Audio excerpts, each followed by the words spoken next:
Reduction in sound didn't work. Go ahead and turn this down then. Sorry, didn't get the nice fade out there. Welcome everybody to another exciting episode of the Crowdsourced Politics News Roundup. I am your host and moderator, Cypher here, and it looks like my camera is lagging a little bit, so let me go ahead and change a setting here or two.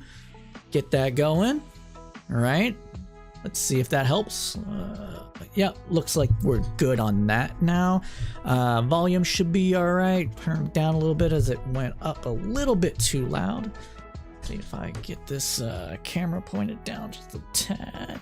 There we go. Sorry about this, everybody. Thank you. Maybe it isn't me for joining the show. As always, greatly appreciate you joining us today. So, we are Crowdsourced Politics. For now, this is what I want to introduce the show with today. We are in the process of currently rebranding our organization. And the reason why we are rebranding is because we felt that we are no longer the crowdsourcing kind of outfit that we once were, and we are becoming more of a standard news operations. So with that, we are going to be rebranding. We're still coming up with names. All our social media links should still work. We are given the opportunity to change our social media links names in the headers, so you shouldn't have to find us anywhere else, but do expect us to change names and with a little bit of that sort of thing with the branding and things like that. This Crowdsourced Politics poster here that I have displayed will go away with the new branding, and it should be good. Still the same kind of news you've come to love and expect from us, but the name will simply change. So it shouldn't be too much of a change for y'all, but we do want to mention it.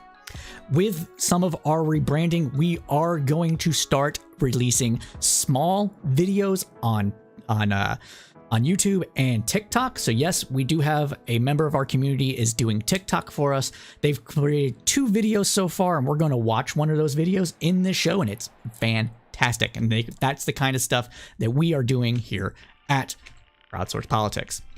If this is the first time you've joined us, welcome everybody, one and all. I see that I have some viewers here. I also heard that I got a follow, so let me bring up the script for that to make sure that I get the name right. But I heard it. I heard the little ding.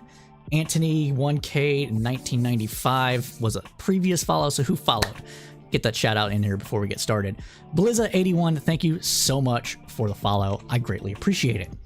Now, so what is this news roundup thing I've been talking about? What we're here to do today? Well, the Crowdsourced Politics News Roundup is a roundup of the week's news that was from basically Thursday to Thursday, in the vein of what you could hear from NPR's When a News Roundup podcast or the Sunday news talk shows. We do a single person here on the show right now, but we are wanting to get more people involved and make it more of a roundtable discussion, but that should come later. Expect on Sunday. Oh, thank you so much, Wall Jump Network, for the sub. I greatly appreciate that. It's not every day we get a sub here, and we greatly appreciate you subbing to the channel. And if I know who you are, I think I know why. So do stay tuned, as we are going to be talking about a ton of information, kind of with the week's news that was, with the kind of analysis only the crowd can provide. That kind of thing that we do here at Crowdsourced Politics. So let us go ahead and get started with the news roundup proper.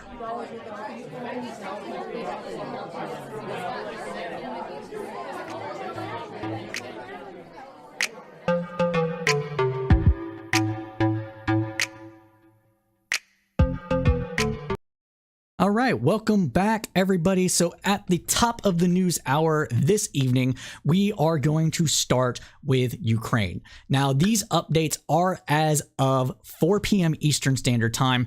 If there was new information that came out between now and then, I'm sorry I wasn't able to grab it because I was driving home from work and had to spend some time with family, but it should still be a good, succinct description of what has been happening over the last week or so. So the port city of Mariupol, that's what we're going to start here today, continues to be under siege by Russian forces. The city, home to an estimated 430,000 Ukrainians, has become a symbol of Putin's brutality. The goal appears to be to force the population to surrender or starve them out, a military tactic for taking over encampments and territory from time immemorial. Reports on the ground indicate that death is everywhere in the city and that there is no telling how long the besieged city can be sustained. But rather than forcing the city's inhabitants into submission, it appears that it is only strengthening their resolve to fight to the last man. If Putin hoped for a swift victory here, the fact that Mariupol still stands after nearly a month of heavy bombardment should put that hope to rest. At roughly 3:15 p.m. Eastern Standard Time this afternoon, the mayor of Kavik and a video evidence proved that Russians shelled the city's sprawling marketplace known as Barashova. Reports indicate that at least 2 aid workers trying to fight the fires had died during that process. Now, as the conditions have worsened for civilians, the European Union has called for Putin to allow uninhibited humanitarian aid to flow through Ukraine. In a statement to the press, Janis Leark, European Commissioner for Humanitarian Aid and Crisis Management, stated, quote, "Access has been in many places sporadic at best or non-existent. And Russia is not providing for unimpeded access for humanitarian supplies and humanitarian workers to people in need." So this is very important. So Putin has claimed that he wants to allow humanitarian aid, but only through corridors that he controls. This is a combination of the reason for this combination of factors is due to the propaganda war, which we will talk more about in this segment, as well as not trusting the Ukrainians to paint Putin in a good light. This is all in an effort to quash any hopes of Ukraine to remain an independent country of Russian influence, either through a vassal state system or through direct control by Putin, the man himself.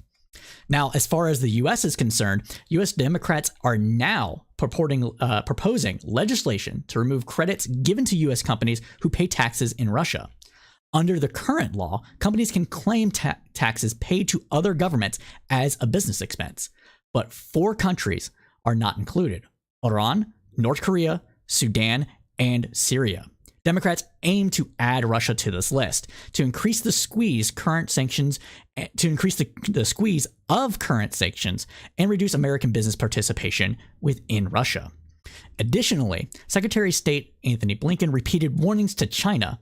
In a statement to the press, Secretary Blinken had stated that, quote, "We continue to call on all nations, especially those with direct influence with Russia, to use whatever leverage they have to compel Moscow to end this war of choice.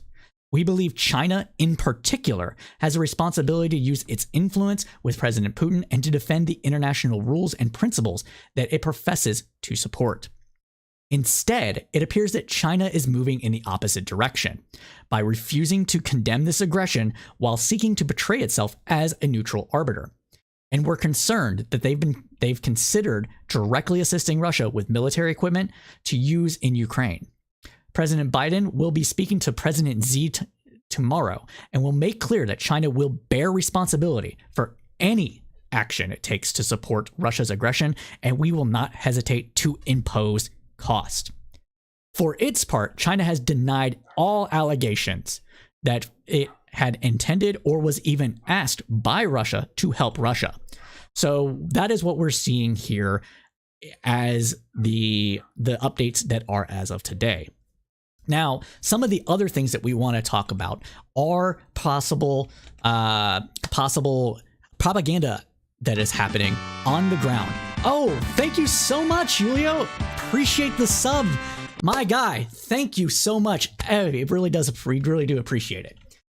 Now, so about this propaganda we're seeing propaganda on the ground and circulating through social media about what is happening to to the Ukrainian Foreign Legion, as well as other possible fighters. So let's talk about foreign fighters in Ukraine.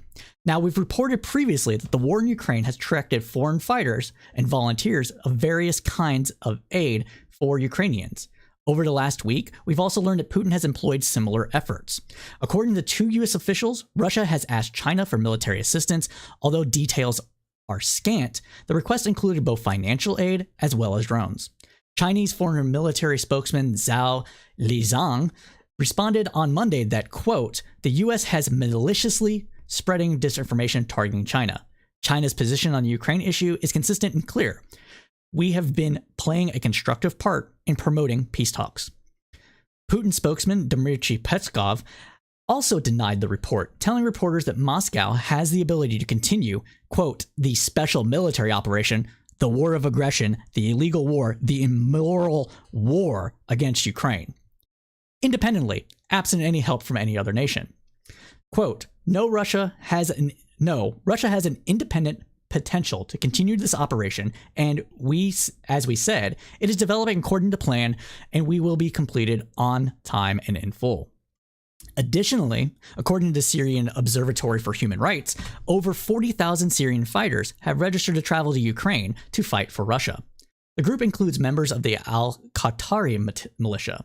The militia had served as an intermediary between the Assad government and ISIL and is currently under U.S. sanctions. Last week, in an address to the Russian Security Council, Putin said that, quote, if you see that there are these people who want to, of their own accord, not for money, to come to help the people living in Donbass, then we need to give them what they want and help them get to the conflict zone. Of course, this is lies. This is a telegraph of what Russia intends to do in order to give it a veneer of legitimacy. Now, according to the Syrian Observatory for Human Rights, these fighters would be paid anywhere between $1,500 and $2,000 a month. So, as I just said, right, we see that Russia has, for all intents and purposes, always telegraphed what it tends to do. And in this kind of weird sort of, we're going to tell you a little bit so that it sounds true when we claim sort of way, that we're going to do whatever we can to help or to get help and to win this war. By employing this militia, it is actually calling in favors for the help that it had given in Syria to Assad. These militias would not in any way be allowed to cross into... Hold on a second.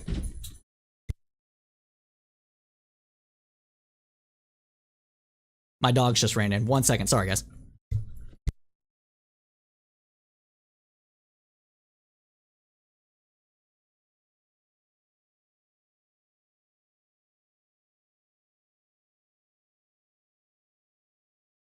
Sorry, my door was ajar and they busted through and I didn't want them in here. Sorry for the interruption. I greatly apologize for that. But let's continue on.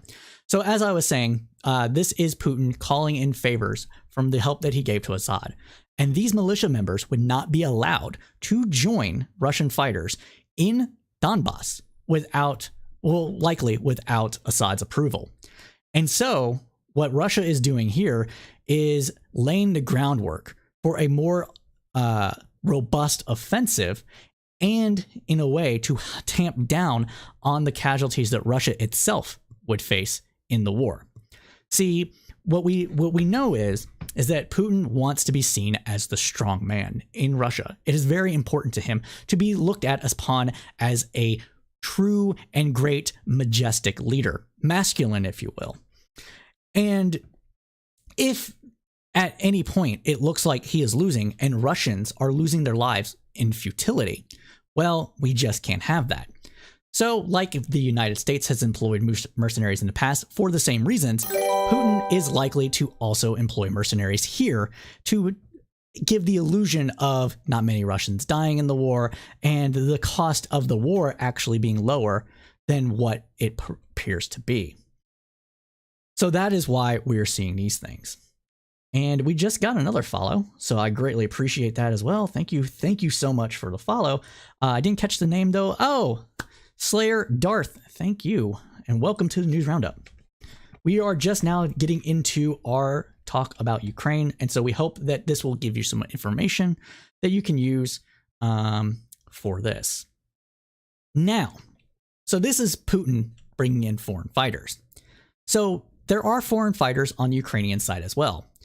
And over the last few weeks, or few days even, a slew of viral posts purporting to be from members of the Ukrainian Foreign Legion circulated widely.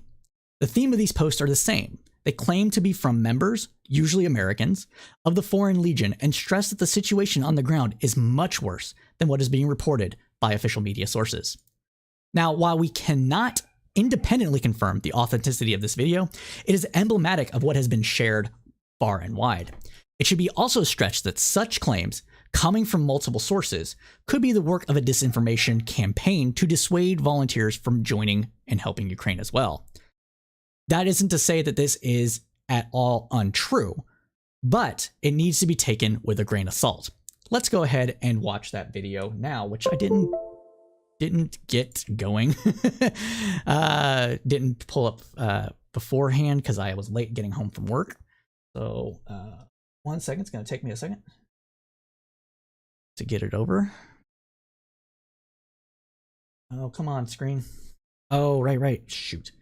I am so sorry about this, everybody. I need to actually turn on my display monitor. There we go. Keep changes.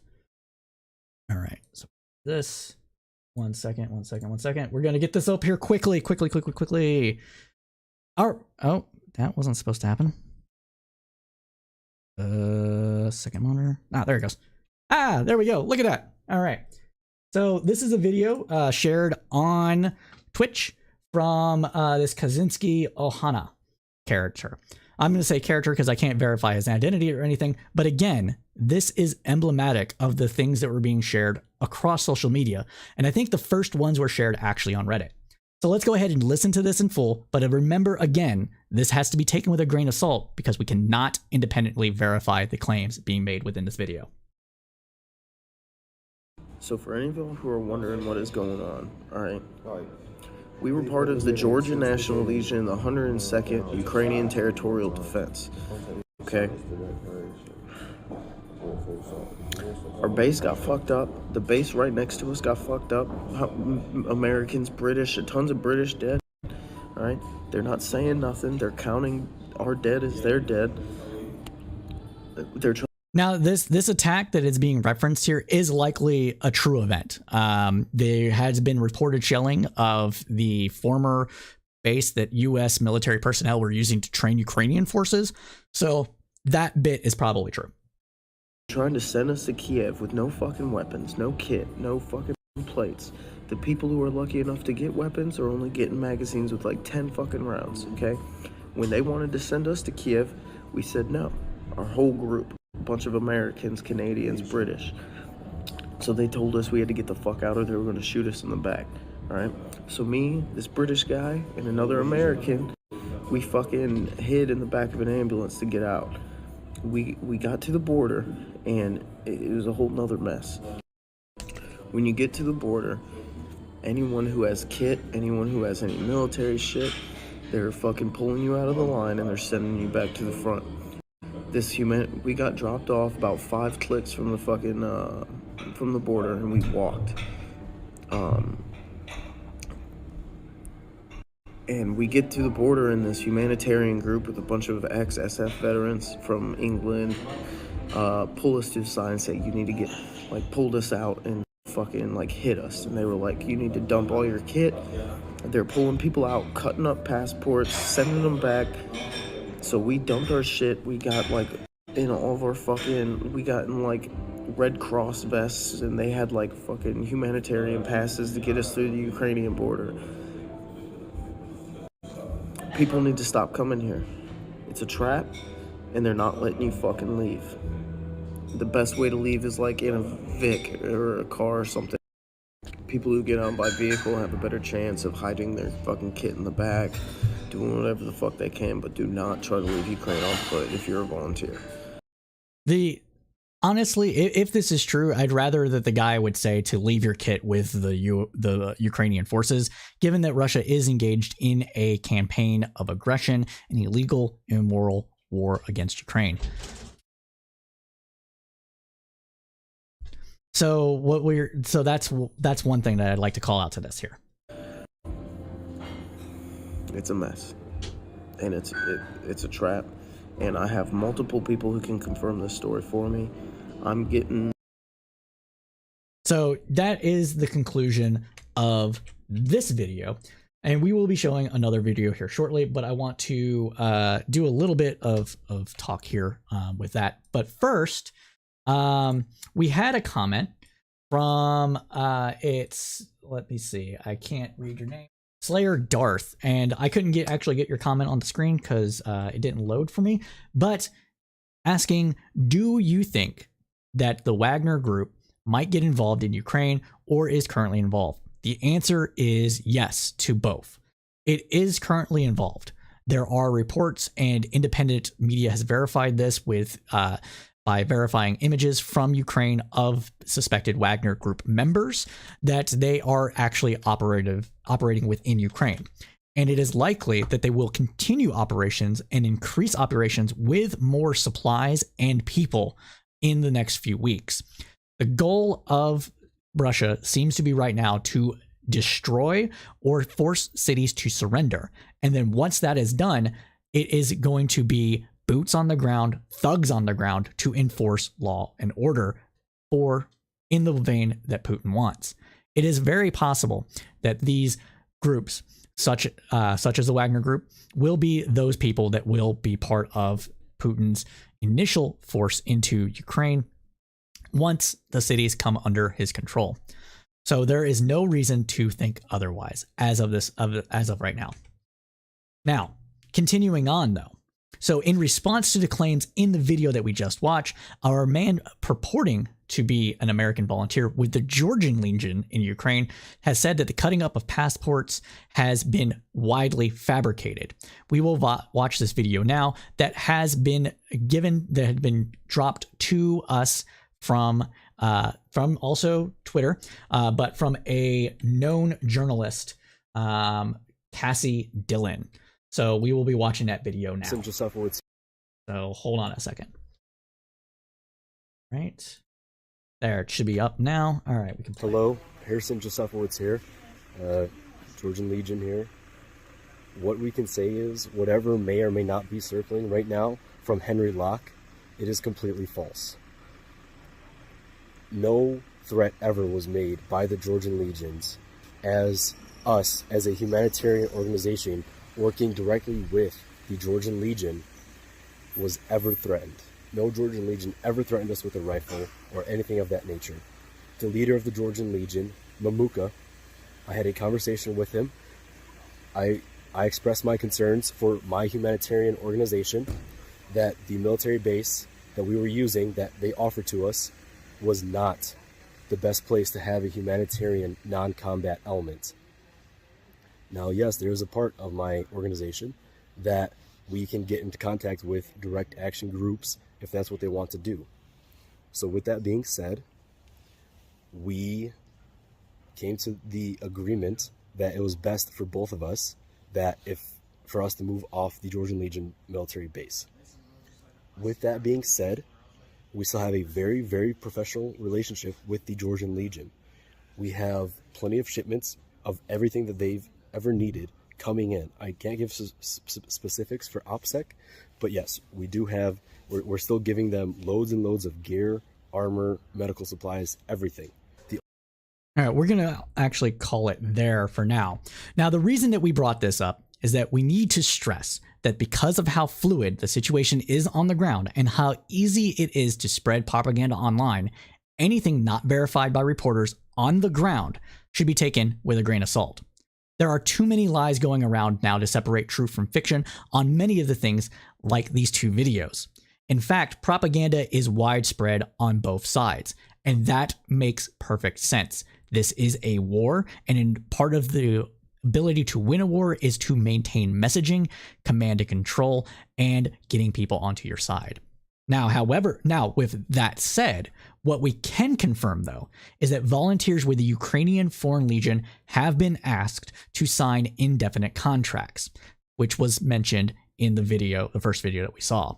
Now, according to The Economist, the contract stipulated that each volunteer would be paid roughly the equivalent of $230 a month and would bind them to the same martial law order that prevents any Ukrainian man between the ages of 18 and 60 from leaving the country.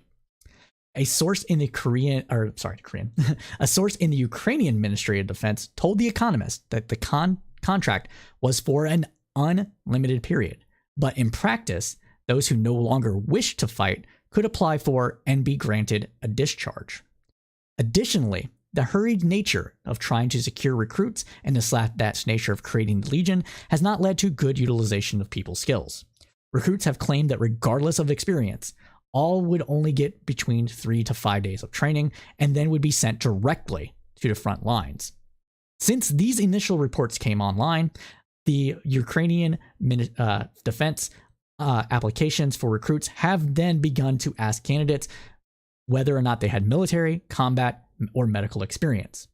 Those with military experience are now being given priority, and those without military experience will receive up to 3 weeks of training, according to a spokesman from the Ukrainian military.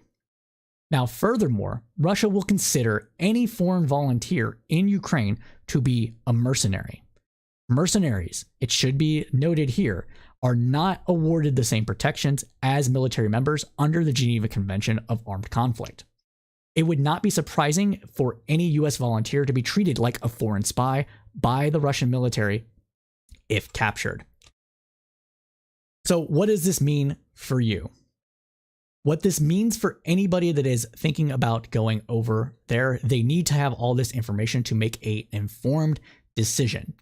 They need to understand that the Ukrainian military is strapped for both bodies and arms, and they are being asked to bring their own military kits and for everything except weapons.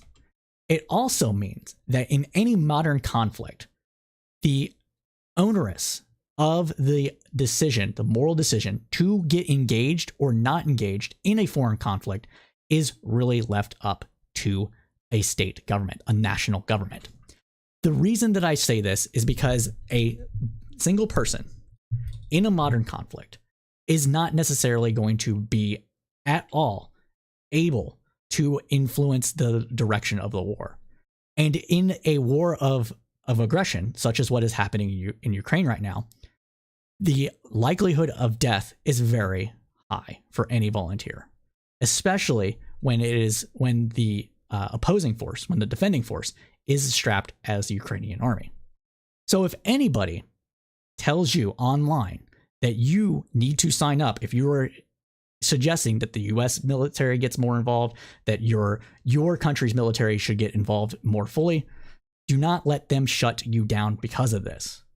You should counter that with the facts, and the facts are what we just stated. It is up to government to make the decision whether or not to get involved in a war, and then once that government is involved in a war, getting other people to join in that fight, when you yourself are not, is when it becomes problematic and hypocritical. But I want to know your opinions about that as well. And in fact, I would mind having a debate with somebody. So if you are that person, please hit me up at Crowdsourced Poll on Twitter, and we will get something situated there. Now, let's continue on. So, now, what is happening in Russia? Well, there have been protests and many different kinds of protest. So, one of those protests, we'll see here. Let me get the image on the screen. Is it?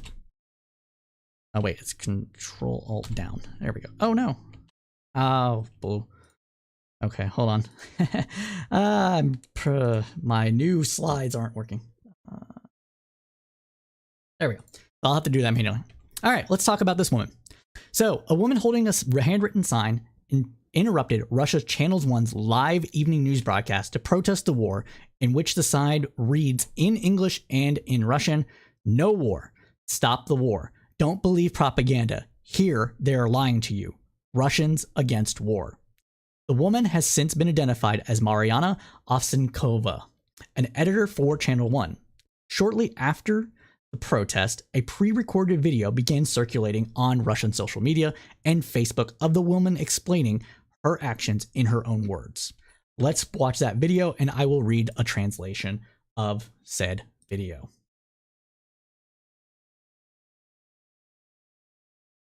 Assuming it plays. Oh no.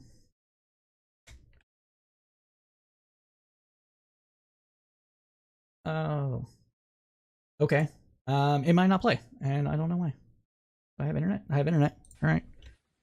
Oh, there it goes. Oh, wait, hold on. Let's do this. All right.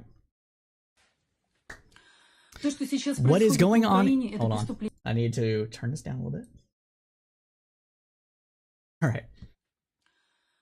What is going on in Ukraine right now is a crime, and Russia is the aggressor. The responsibility for this aggression lies only on one person, and that person is Putin. My father is Ukrainian, and my mother is Russian, and they have never been enemies. This necklace symbolizes that Russia needs to stop this fratricidal war immediately, and our brotherly nations will have a chance to make peace. Unfortunately, I have been working at Channel 1 during recent years, working on Kremlin propaganda, and now I am very ashamed. I am ashamed that I've allowed the lies to be said on the TV screen. I am ashamed that I let Russian people be zombified. We were silent in 2014 when it all started. We did not take to the streets when the Kremlin poisoned Navalny. We were just silently watched this anti-human regime. And now, the entire world is against us, and 10 generations of our descendants won't be able to wash away the shame this fratricidal war brought on us. We are Russian people. We are smart, thoughtful. It is only in our power to stop this madness. Take to the streets. Be not afraid. They cannot jail us all. All right, and then let's go ahead and get this going. All right. Now, following the incident, Ovsenkova was arrested by Russian police and subjected to 14 hours of interrogation without legal help, which is required by Russian law. She was charged with facilitating a protest under Russia's new law banning the truth in regards to Putin's war of aggression against Ukraine. To reporters, she stressed that she acted alone, saying, "It was my anti-war decision. I made the decision by myself because I don't like Russia starting this invasion. It was really terrible." According to Western observers on the ground in Russia, the average Russian is not seeing the truth of Putin's actions, as Putin has maintained an iron grip over both state and independent media. The official message, one steeped in propaganda and is an outright lie, that Russia is simply trying to protect Russians in Ukraine from slaughter, appears to be the dominant narrative. However, there are those in Russia, such as Ms. Ovsenkova, who are breaking through in their own ways, speaking truth to power and exposing Putin for the war criminal that he is. These have included marches, protest signs, and the like. Their bravery, quite honestly, in the face of death, should not be understated. All right. Continuing on, though. One second. All right, continuing on. Now, to wrap up our coverage on Ukraine, we want to highlight various citizens' efforts to help Ukraine in its time of need. Okay, I've lost the video for a second, but it's back now.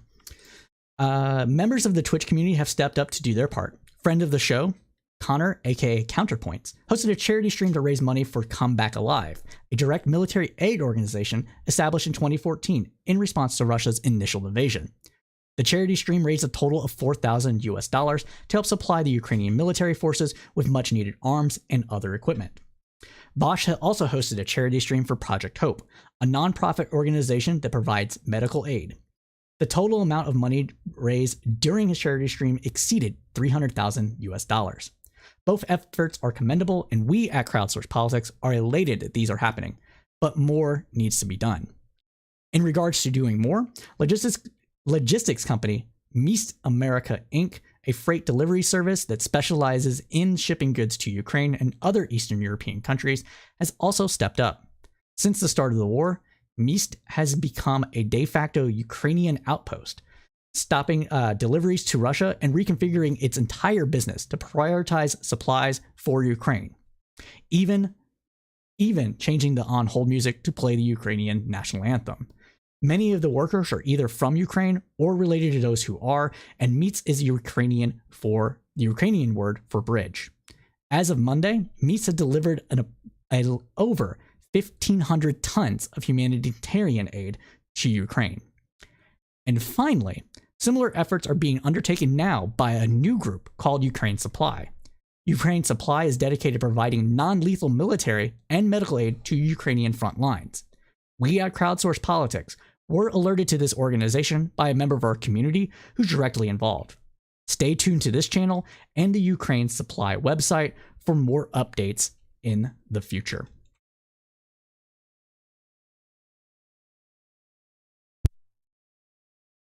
Right. So that is our coverage today of what is going on in Ukraine. So we are going to move on to other developments that may have flown under the radar. Excuse me. So what is likely flown under the radar for many in light of the ongoing illegal war of aggression against Ukraine by Russia, the reestablishment of the Iran nuclear deal, officially known as the Joint Comprehensive Plan for Action, or the JCPOA, is still in the works. Analysts have feared that Russia would do all it could to stop the deal from going forward in hopes of hurting the United States, while those against the deal cheered its assured destruction. But recent updates have put that into doubt. There is a lot of talk about here, so let's go ahead and get started. All right, quick update. There's apparently Hold on. All right.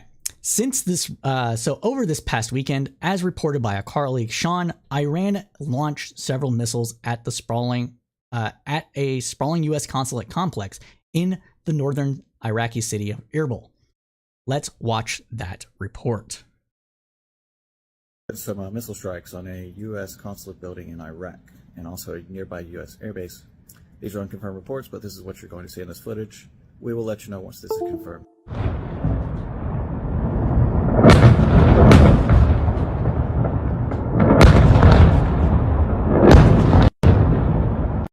All right, quick update. All right, so that is the report from our colleague Sean over at Missed Period Information, likely also to experience a name change in the coming weeks.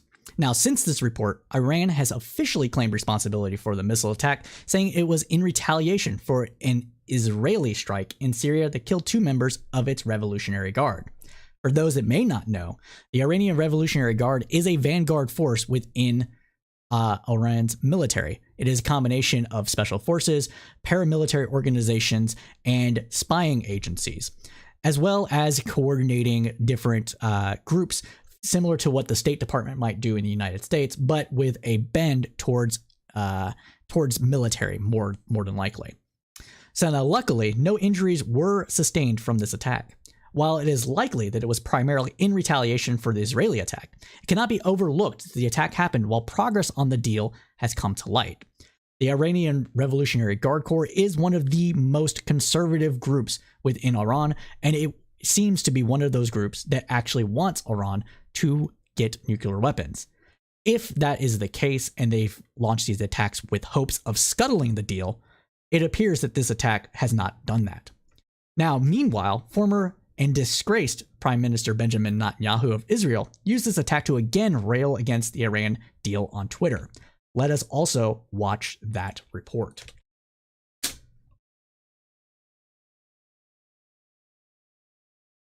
Assuming it loads. My internet's not doing well on me today. I need to get my house wired. I am not on Wi-Fi, but I'm not directly wired either. So I'm having issues with that. Usually it's faster than this though. I don't know what's going on. There it goes. Rush to sign this flawed nuclear agreement with Iran is not only absurd, it's downright dangerous. Yesterday, Iran fired missiles in the vicinity of the American consulate in Iraq. And the U.S. continues to charge ahead, along with the other powers, to sign a nuclear agreement that will give the Ayatollahs a nuclear arsenal. It would also relieve sanctions and give them hundreds of billions of dollars in order to continue the terror that they waged yesterday and wage every day throughout the Middle East and the world. This agreement is even worse than its predecessor, because in 3 years' time, under this agreement, Iran will be a threshold nuclear state. It will have enough enriched uranium to create dozens and dozens of nuclear bombs, and it will have the ICBMs to... Now, it should be stated here that the reason why Iran is closer to nuclear weapons development than it was previously is primarily because of people like Benjamin Netanyahu convincing former President Donald Trump to tear up the deal. Had the deal been followed, the time horizon for enough to have enough enriched uranium in order to build a nuclear weapon or a nuclear device was pushed out to 10 to 15 years. Since the deal has been scuttled, they have gone back and started to enrich uranium because, of course, they did. Why wouldn't they? So it is partly due to the blame that can rest squarely on people like Benjamin Netanyahu.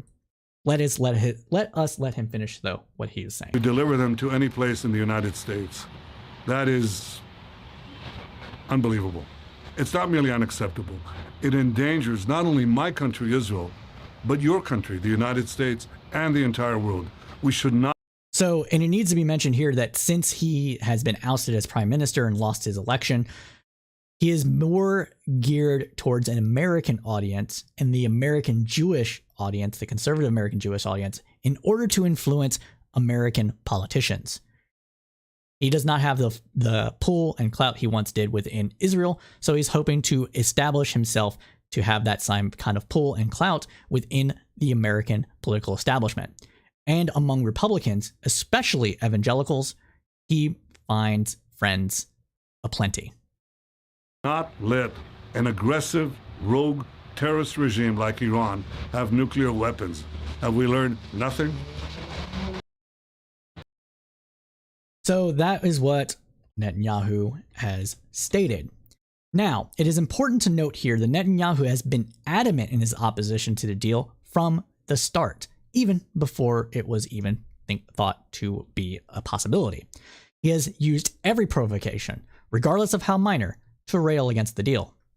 The concern is that the Iran plans on getting nuclear arms at any cost, and doing anything that helps in that process, including removing sanctions not related to the deal, is too much of an ask for people like him. However, it is also important to note that prior to Trump, monitors from the International Atomic Energy Agency, or the IAEA, the CIA, and other international bodies have said that Iran was in total compliance during the deal while it existed. However, but as of at least September of 2021, they have not been in compliance with equipment monitoring. Because of course, why would they be in compliance? They have no incentive to be in compliance. They have to rattle the saber a little bit in hopes of getting people back to the table. Now, despite the attack that just happened, talks continued and progress is being made. Although last-minute Russian demands stalled talks on Monday, Russian Minister of Foreign Affairs Sergei Lavrov has claimed that Russia's concerns have been assuaged. In a statement, Lavrov stated, quote, "We have received written guarantees that they are included in the very text of the agreement on reviving the JCPOA, and in these texts there is a reliable deference of all the projects provided for by the JCPOA and those activities, including the linking up of our companies and specialists," Lavrov stated. In response to Lavrov's statement, U.S. Department spokesman Ned Price insisted that Russia would not be able to use the Iran nuclear deal as an escape hatch from current sanctions. Price further stated that, quote, We, of course, would not sanction Russia's participation in nuclear projects that are part of the resuming full implementation of the JCPOA. We can't and we won't, and we have not provided assurances beyond that to Russia. In other words, only those things carved out in the JCPOA, the Iran nuclear deal, would be honored. All other sanctions, current and former, against Russia for other actions it has taken are not on the table. Now, in light of Russia's change of tune, an anonymous U.S. State Department official has told reporters that, quote, perhaps it is now clear to Moscow that, as we have said publicly, the new Russia-related sanctions are unrelated to the JCPOA and should not have any impact on its implementation. China, for its part, has come out in support of reestablishing the Iran nuclear deal and supports Iran in the process. Last year, China moved to cement ties with Tehran with a 25-year landmark cooperation pact around both security and energy agreements. Foreign Minister Yang Yi, who negotiated the aforementioned 25-year compact, has stressed China's support for Iran. In his statement to the press, Wang Yi said, quote, China always supports an early agreement on resuming compliance with the nuclear deal, and is open to and supportive of efforts to this end. In the face of rapidly evolving international and regional situations, China is ready to strengthen coordination and cooperation with Iran to push the resolution of the Iran nuclear issue in a direction conducive to regional peace and stability. So, what does this mean? This means that, by all accounts, as of right now, the Iran nuclear deal is likely to be reestablished. There are concerns that Russia could still put its finger in the eye of the deals, but maybe Russia has made the calculus that since the US and NATO is not planning on getting militarily involved inside Russia, or inside Ukraine rather, that the nuclear deal can be allowed to go forward because it will allow Russia to either circumvent some of the current sanctions, or at least diminish their impact, and as well as establish closer ties between itself and Iran. And those ties have deepened since Syria. Furthermore, since China appears to be willing to help this deal come forward and not wanting to rock the boat too much, it is likely that China also sees this deal as a net positive for itself and the world. It is imperative that nuclear proliferation is not allowed to happen. China, as stated last week and in weeks previous, is a more strategic, long-term thinking country than the United States. And that is partly, or if not primarily, due to its own political system. China is able to make 10, 20-year plans because its government doesn't change for 10 or 20 years if it changes at all, since it is structured in such a way that allows for the continuation of party doctrine over political ideologies. Well, it has one political ideology, and that is whoever's in charge. So there's no reason to assume that when China is on a path to do something in 10, 20, 30 years, it will deviate from that plan unless the situation becomes untenable for that plan. This is actually a good thing. Even if you agree with people like Benjamin Netanyahu that the Iran nuclear deal is shit and that the United States is making a mistake, what this will allow is for more oil to come onto the market. And because of the monitoring that has been implemented for this deal, and it is likely to be strengthened if they are to come back onto the deal, the chances of Iran developing a nuclear weapon without the world knowing about it and being able to stop it in some capacity, similar to what hackers did in 2015, I want to say is when it was, and has Israel's done throughout its entire existence, is very, very slim. In fact, the deal will actually make it easier to circumvent Iran's nuclear ambitions. Not only is that the case, but because Iran is emphatically said that it is doing this primarily for peaceful purposes, what it appears to me anyways to be is that Iran wants to use nuclear power to power its cities and help it modernize. That means for those that are worried about climate change is less burning of oil for electricity. And well, it's Iran. It doesn't really need that much heat, but it does get cold in the desert. So that is a net positive for the globe. Whether people are worried that Iran will wipe Israel off the face of the planet if it gets nuclear weapons, I do not have that same concern. Now, you can call this privilege because I am not Jewish or whatever you want to say, but I believe that what nuclear weapons actually allows people to do is have more leeway in negotiations and other military exercises by having that as a threat of deterrence. Mutual assured destruction with a multipolar world is very dangerous. Don't get me wrong. But it is unlikely that anybody would be willing to press the button because it's going to come back and kill them as well. So that's what we do. Now, we will keep you updated with the latest on the Iran nuclear deal as it unfolds, and be sure to stay tuned to this program every week at 8 p.m. Eastern Standard Time to roughly about 10 p.m. Eastern Standard Time. Now, another development internationally is that Assange has been denied permission to appeal against extradition, and this is coming from the BBC News. So now I'm going to read from this article because I didn't get a chance to read it on my own. So we're gonna read it together here. So a spokesman said Mr. Assange's application did not raise an arguable point of law. The decision is a major blow to hopes to avoid extradition. The WikiLeaks founder, 50, is wanted in the U.S. over the publication of thousands of classified documents in 2010 and 2011. His lawyers said that he had not ruled out launching a final appeal. The case will now go back to the district judge, Vanessa Barrister, the original judge who assessed the U.S. extradition request.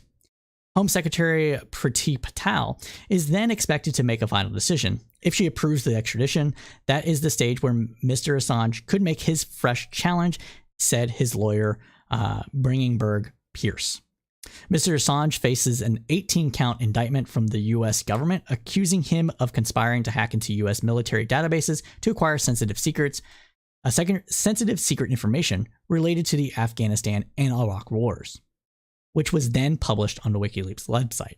The WikiLeaks document revealed how the U.S. military had killed hundreds of civilians in unreported instances during the war in Afghanistan, while leaked Iraq war file showed 66,000 civilians had been killed and prisoners tortured by Iraqi forces. The U.S. says the leak broke the law and endangered lives, but Mr. Assange says the case is politically motivated.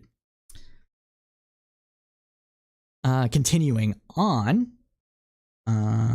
extradition law includes safeguards that Parliament hoped would provide a suspect with a full and fair opportunity to challenge their removal to another country, particularly where there are legitimate questions over how they will be treated.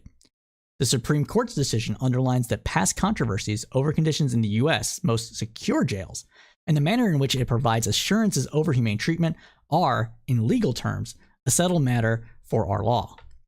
Assuming that the Home Secretary approves the extradition, which may not be before June, Mr. Assange can still try to open up the parts of the U.S. case he lost back in 2021. They include potentially important questions about whether his actions as WikiLeaks chief were protected by human rights safeguards concerning freedom of speech. So while the Supreme Court's decision means he's closer than ever to extradition, this affair is not over yet. Now, in January 2021, a lower judge who deals with extradition requests ruled that while the U.S. had a case to prosecute Mr. Assange for alleged offenses relating to the mass hacking of government systems, he could not be sent from the UK to stand trial because there was no guarantee that the American authorities could safely care for him. At the time, lawyers for Mr. Assange argued his fragile mental health meant that the U.S. would find it impossible to stop him taking his own life, amid fears he was likely to be subject to solitary confinement. The High Court then reversed the decision last December, saying that the U.S. had provided good enough assurances that proved Mr. Assange could be safely cared for. Senior judge found that lower judge had based her decision on the risk of Mr. Assange being held in highly restrictive prison conditions if extradited. However, the U.S. authorities later gave assurances that he would not face these strictest measures unless he committed an act in the future that merited them. Then, last month, Lord Barnett, Lord Chief Justice, said there was now a legal question over how those assurances had been provided, and gave Mr. Assange lawyers 14 days to make the application to the Supreme Court. Monday's denial means that U.S. extradition request still stands. If convicted in the U.S., Mr. Assange faces a possibility penalty of 175 years in jail, his lawyers have said. However, the U.S. government told the High Court the sentence was more likely to be between 4 and 6 years and would even considering him to an Australian jail. So that is updates about Mr. Assange. Now, for my part, and this is just me, it's not anybody else associated with this podcast, I think that Assange deserves a fair trial. He deserves to be treated fairly. He does not deserve to be pushed in solitary confinement. In fact, no one does. But I don't consider Assange to be a journalist. I consider him to be a political operative using journalism to implement his political objectives. I believe that Mr. Assange is largely an anti-establishment person who is an extreme, if you can call it that, civil libertarian that believes the West has lost any and all moral authority to do anything and would do anything in his power to take it down a peg. Essentially, what it boils down to for me is that his politics hadn't evolved much past fuck the man. And that rubs me the wrong way. This isn't to say that I think Assange had done egregious errors. I think that his maybe getting information about despotic governments across the world and not releasing that information is a thorn in his side, and that rubs me the wrong way. But absent of that, it's more of the journalistic integrity that he claims to have, which has no merit. Even the first reported major story that came out of the Iraqi files, which had been dubbed maliciously as collateral murder, had been editorialized to the extent possible for maximum effect to bring the American government down a peg. Collateral murder, for those that may not know, was the video that circulated in 2010, 2011 that showed American helicopter pilots in Iraq gunning down a journalist.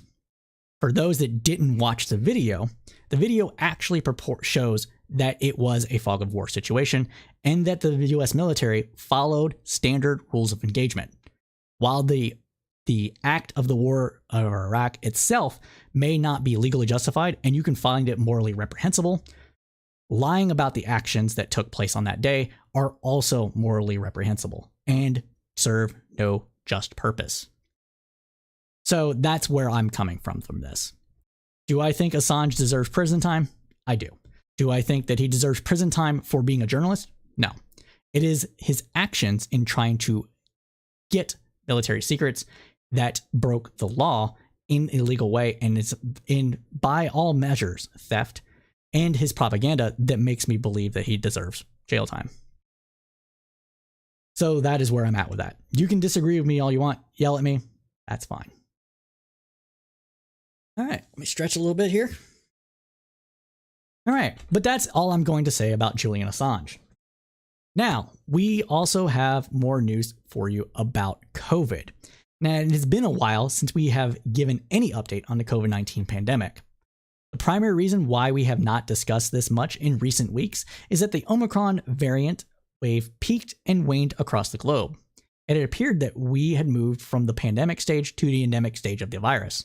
An endemic virus can be said to be one where a virus is prevalent but manageable. With vaccination rates high in most developed countries and vaccination rates increasing in the developing world, and death decreasing, it looked like we were out of the woods, so to speak. Nevertheless, that may not actually be the case, or at least not yet. Let me stress here that the vaccine is still very, very effective at preventing serious injury and death from COVID-19.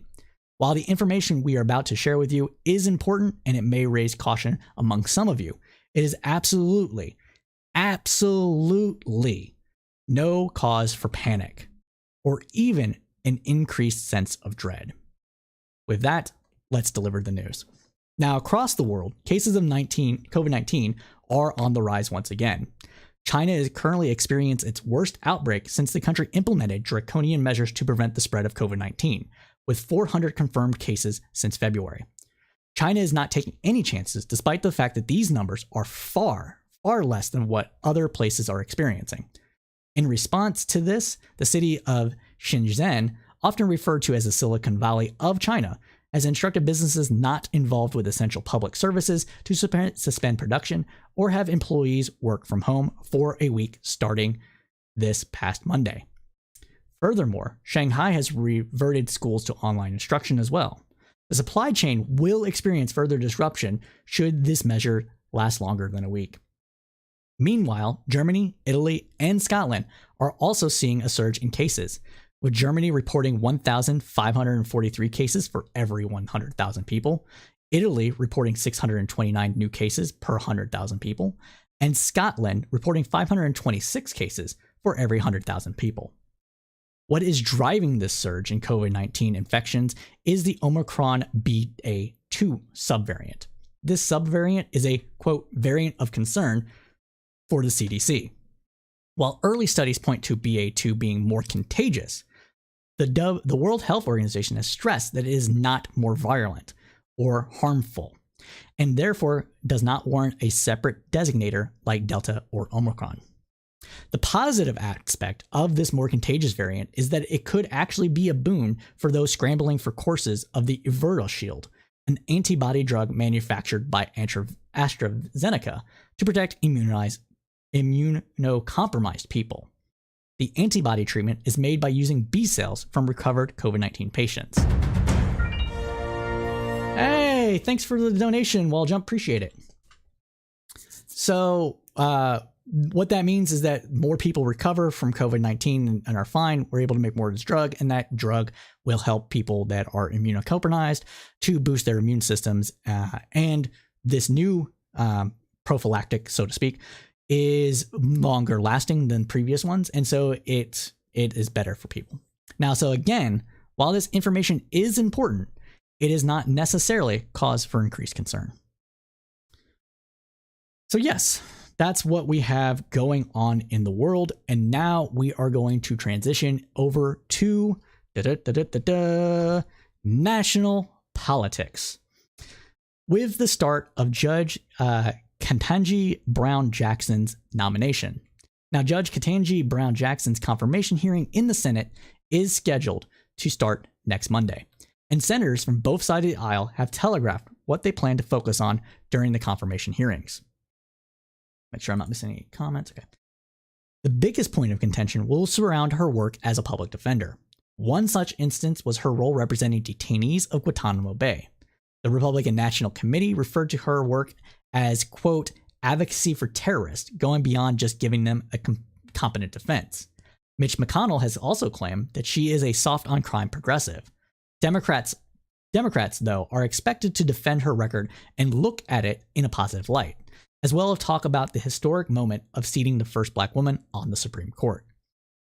The claims of being, quote-unquote, soft on crime are par for the course for the modern Republican Party. Republicans since the 1990s have increasingly moved away from defending civil liberties and giving the accused the benefit of doubt, unless they are cops, of course. The thinking tends to be around the lines of, well, they must have done something. They interacted with the law, therefore, even if they're not guilty of this crime, they're guilty of something. What these stances fundamentally misunderstand is the nature of the US Constitution and the rights of the accused. The state must be held to a high standard in order to prevent abuses of power. For populist conservatives, though, civil liberties tend to take a backseat to keeping communities safe. Hence the desire for cops to stop and frisk anyone who may have a gun, defending cops' abuses of force, throwing the book at criminals, etc. However, this is completely counter to the often stated Benjamin Franklin quote that many use as a mantra against anything the government does that they don't like. Quote, those who would give up essential liberty to purchase a little temporary safety deserve neither liberty nor safety. Now, the claims that Democrats are soft on crimes are largely without merit.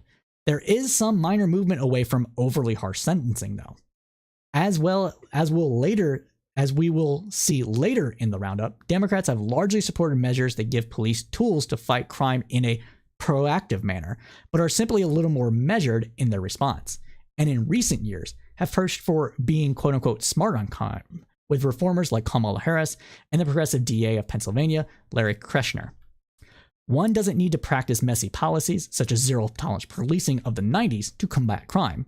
But Republicans very much believe that the 90s tough-on-crime measures worked, despite evidence to the contrary. What we are likely to see with the confirmation hearing is more increased partisanship and tit-for-tat play. Right now, there is no upside to reaching across the partisan divide with the midterm elections coming up. This trend started during the middle of the Bush administration when it came to judicial nominations. It cemented in 2010 midterm elections when the GOP had firmly entrenched themselves as the party of no, and their constituents handsomely rewarded them for it. In that regard, we are reporting today that the last night at around 7 p.m. Eastern Standard Time, Josh Hawley launched a salvo that is sure to increase partisanship. This needs to be stressed here. This salvo he launched is bullshit. It's heinous, and I hope it, Republicans call him out on it. They haven't thus far, at least from what we've seen, but I hope that they will. Let's continue on. The accusation is of a serious nature and is sure to play into modern Q-Publican base who believe that liberals are... gotta rewind, missed a part. So, Josh Hawley, in a bombshell tweet thread, besmirched Judge Jackson as being a pedophilic apologist. This accusation is of a serious nature and is sure to play into the modern Q-Publican base who believe that liberals are evil. Republicans are increasingly using accusations of being a pedophile against anyone on the left to great effect. An accusation inflames emotions and turns people's brains off. They should not be levied lightly, and it is disgusting that they are doing so. Now, Q and pedo conspiracies have entered the Senate, as they have the House with Marjorie Taylor Greene. However, unlike Greene, Josh Hawley is a cunning and perceptive politician who is able to gauge where not only his constituents stand, but where the Republican Party may go in the future. He appears to aspire for the presidency, making his accusations even more disturbing. Now, the allegations stem from her opinion about the efficacy and legality of sex offender registries. From my reading of her opinions, she has been concerned about how the registry serves as a forever punishment and how vigilantes could use it. Furthermore, the sex offender registry does not just contain those who have committed the heinous act of rape, but also people who have peed in public, have been engaged in consensual sex as a teenager, and engaged in prostitution. Even if you believe that the sex registry is legal and morally just, I highly doubt that you would support placing all these people on it and forcing them to live in squalor because of it. Additionally, Hawley has clip-chimped and taken Jackson's comments as a judge out of context. In at least one instance, Jackson asked for clarity about an argument. Josh Hawley has not released the case numbers that the examples come from, but given the context, it is probably the same case, while another example may have come from her college years. Quite honestly, the allegations should be beyond the pale, but this is what politics has devolved to in the United States. And that is very depressing. Every day, and I really mean this, every day I'm being dragged more and more into becoming, or at least starting my doomer arc, where I just flip the bird to everybody and just go off and just stop caring about being polite, stop caring about being my cheery self, and just start throwing blows. Now, with that said, though, I am still reining it in a little bit. All right. And I hope the Democrats can effectively beat back these smears, but we will see. All right.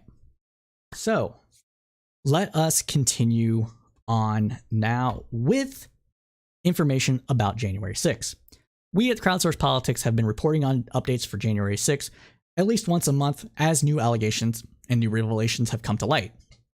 In the most recent surfacing of this is about the Proud Boys. So speaking of QAnon bullshit, as you know, one of the biggest contributors to the January 6th insurrection was QAnon. In addition, revelations about January 6th have made headlines this week. First up is a meeting between the Proud Boys and the Oath Keepers. According to a Justice Department court filing in the Southern District of Florida, being raided. Death of certainty, my bro. Thank you. Thank you. Oh, let's shout out Death with Certainty. Oh, can I shout you out? Oh, come on, man. You must have signed off. Okay, Death Certainty. Hi, everybody. Oh, come on. Come on. Let me shout you out then. Man. For whatever reason, Death, it's not letting me shout you out. So let's do this here. I'm going to jump over. All right. I'm going to jump over real quick to Twitch. Mute this site. And we'll start over the segment for everybody that just came in there. All right. Promise. We'll get this. I will get my Stream Deck working eventually. All right. All right.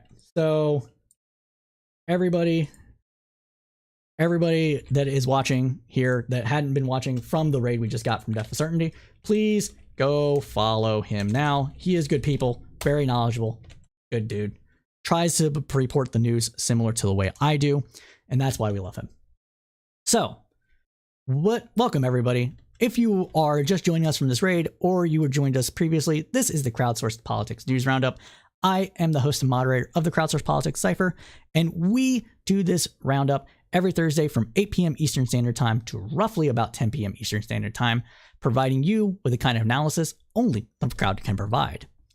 Prior to this raid here, we were just getting into our discussion about revelations from January 6th that happened today, or in the last few days rather, about the Proud Boys. So with that, let's go ahead and get started. And we are so glad that you all were able to join us. So, restarting our segment about the Proud Boys.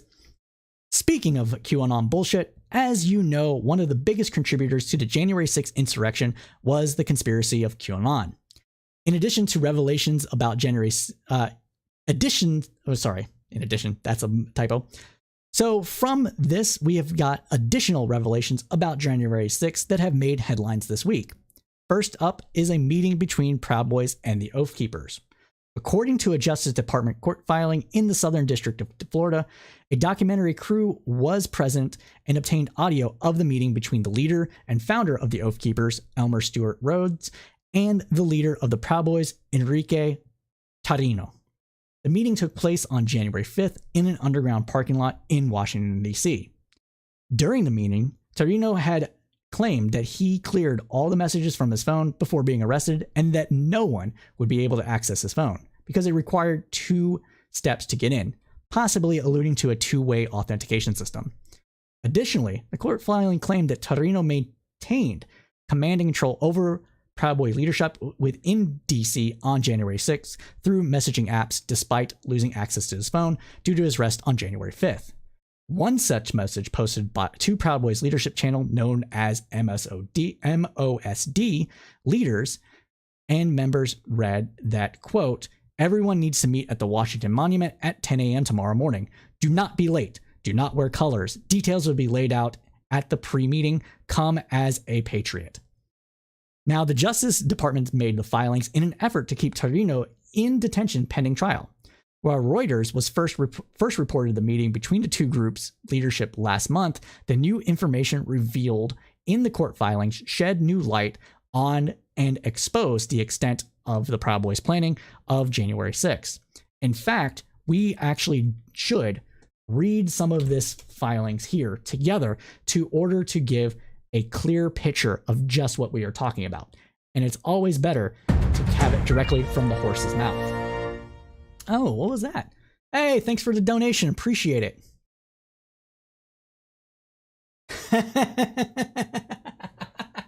Sorry. Okay, that's funny. Before we get out, that's funny. That's a funny one.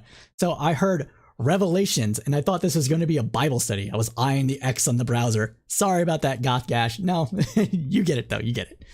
All right. Appreciate everybody coming in. So I just need to scroll down on this to get to the right section to read. And I believe it is court filing. Jump to here we go. So we're just going to jump to this section really quick. There we go. And we're going to go over to the section. All right. Let's make sure that it is on screen. All right, it is on screen. It is on screen. And then we're going to zoom it in. All right. So now, as described in greater detail in the incident, the Proud Boys, sorry, you probably can't read this. So I'm going to do it this way. As described in greater detail in the incident, the Proud Boys played an instrumental role in the attack on the Capitol on January 6. After assembling at the Washington Monument shortly after 10 a.m., Norden and Biggs led a group of Proud Boys and others from Washington Monument to the west side of the Capitol, around the building to its east side, and back to the Peace Monument on the west side of the Capitol. The, quote, top-down command structure that Tarrio and his co-conspirators had emphasized was on display throughout the march. The group marched in formation, with Neand, Biggs, and Real largely leading the way. Norden and Biggs had positioned themselves at the 1st Street gate shortly before 1 p.m., the scheduled time for the certification to begin. Within minutes of arriving at the 1st Street pedestrian gate at the Capitol, the leaders and members of the MOSD were among the first to unlawfully breach the Capitol grounds, and among the first of thousands to unlawfully occupy the plaza to the west of the Capitol. Minutes later, Tarrio's appointed leaders on the ground, co-conspirators Ethan Norden and Joseph Biggs, moved to the front of the crowd and combined with others to destroy a black metal fence, which allowed the crowd to storm further into the Capitol grounds. At approximately 1 p.m., as Biggs filmed himself celebrating the storming of the Capitol, one MOSD leaders declared in an encrypted chat for members of the group, quote, storming the Capitol right now.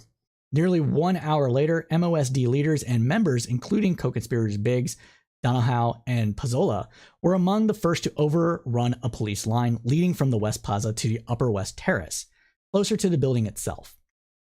At 2:13 p.m., Pazzola was the first person to breach the Capitol.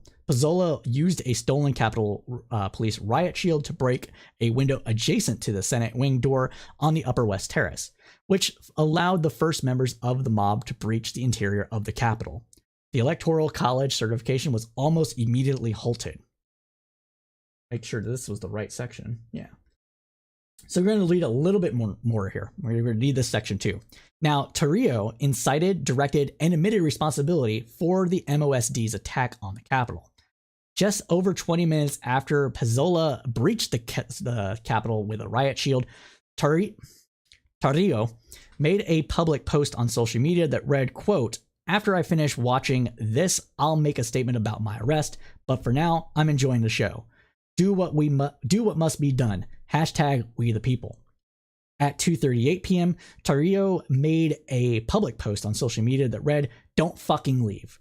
At the time of his post, multiple MOSD members and leaders were inside the Capitol. Tarrio made a public post on social media that read, proud of my boys and my country. Around this time, a Proud Boys member posted in the encrypted message chat, are we a messagelet? Tarrio responded with a one-word voice note, yup, and then posted, make no mistake, and then, we did this. Later that day, Tarrio posted a message in the same group chat that stated, they'll fear us doing it again. A member of the group asked, so what do we do now? Tarrio responded, do it again. Now, while Norden and Biggs were moving in and out of the Capitol building, Tarrio attempted to communicate with them by phone. Tarrio placed a phone call to Norden at 2:53 p.m. and to Biggs at 2:54.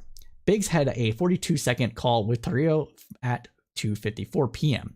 Minutes before the call, Biggs had exited the Senate chamber and made his way outside of the Capitol. At 11:16 p.m., Tarrio posted a message on social media that featured a video of a masked man resembling Tarrio wearing a full black cape standing in front of a deserted Capitol building. This video was captioned, premonition. So I'm going to call it there on this because I think this says what we need it to say. So the Proud Boys and their compatriots, so to speak, have tried to stress that they were not really planning anything or really doing anything much to the public, but in private, in messaging apps they thought would never come to the light of day, admitted they were instrumental in helping storm the Capitol, in fact, inciting the riots themselves. Now, MOSD, due to the paramilitary nature of the Proud Boys, likely means missions, objectives, and strategy document channel. In other words, the leaders chat of Proud Boys for January 6th. Now, Rhodes is also a huge leader in the militia movement. For those that may not know, The Oath Keepers are a group that is nominally dedicated to protecting the right of the Second Amendment from both enemies, foreign and domestic. What they essentially do is intimidate local law politicians and people to bend to their will to not have any, at all, restrictions of any kind, no matter how minor, I guess is a good word, that those restrictions may be. For example, red flag laws, or having to not be able to carry your weapon anywhere you go, including a bar. So and roads started under Obama. And I'll just say it. When I was a young boy, when I was young, dumb, just getting out of college, say like 20 years old, 20, 21 years old, right before, actually I was still in college, so I was probably 20. I was looking for different groups to join while I got out of college. I went to a private military school. I had kind of a military mindset, and I wanted to get involved in politics. So I, on the internet, went and looked for different groups to get involved. One of the groups that I found and stumbled upon was the nascent the nascent, sorry, I gotta look it up now. My brain is not working. Oath Keepers, the nascent group Oath Keepers, and actually joined their first forum to find out what they were talking about. And what I saw there, and I fucking shit you not, was a lot of racism against Obama. I mean, that should be expected, right? But for a group that was about protecting the Second Amendment, their primary concern seemed at the time to be just about Democrats and Obama. Him being a Muslim or possible Muslim and that sort of thing. Maybe getting revenge on the white man. That's the kind of stuff that was being posted in the forums. There was some tamp down to that. And to be fair, in preceding years, they actually widowed out some of those people. But Rhodes himself was likely one of those people. And he has just gotten worse over the years when it comes to his idea of what is and is not acceptable for government to do. Oh, I'm getting a little sweaty. There we go. That's better for lighting. So yeah, that's where I saw this. All right. And I personally don't like the existence of private militias. This isn't to say that I think they should be done away with legally or otherwise. If people want to come together and like shoot guns, more power to you. But when they're like the Proud Boys and they're actively engaged in starting riots, in finding fights, in starting fights, in recruitment for political stuff, I don't know, man. It's pretty bad. Pretty bad. Thank you, Mesmer, for the follow. Appreciate it. So, yeah, I really am uncomfortable when they get this political. And I suppose a militia group will always be political in some nature, at least in the United States, with how much people dislike or like guns. It's like you either like them or you don't. And if you're one or the other, you want to see the other side to lose. So there is that issue. Yeah, I actually, Mezer, that is probably true. Let's go ahead and put that up on screen. So Mezer says Proud Boys are radical idealists. Their idealism will cause harm to many. True. And being who they are and what they have done, they actually look for violence. I consider them to be nascent fascist, or if not outright fascist. I won't call them Nazis necessarily, and that's because they seem to care more about toxic masculinity and keeping, Western chauvinism, and if you West is the best and that sort of thing. And it's definitely xenophobic. It's definitely hyper nationalistic, but it doesn't necessarily play into racial superiority. There's enough plausible deniability with that regard, especially after they kicked out some high profile out and out racist from their organization, that it doesn't do any good necessarily to thanks again, Wall Jump, appreciate it. Doesn't necessarily do any good to call them Nazis. Fascist, I don't think there's any argument about this. They are a gang. They go out, they look for violence. They are reactionaries to feminism, to progressivism. They think that Democrats are communist and they want to stomp them in the ground. To me, that's fascist.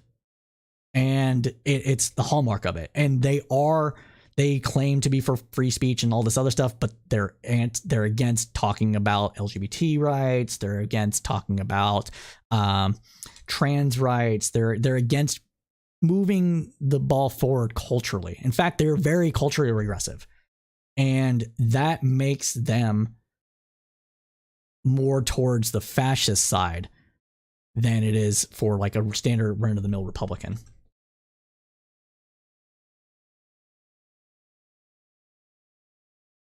Oh, that's also a fair comment. Let me put that on there too.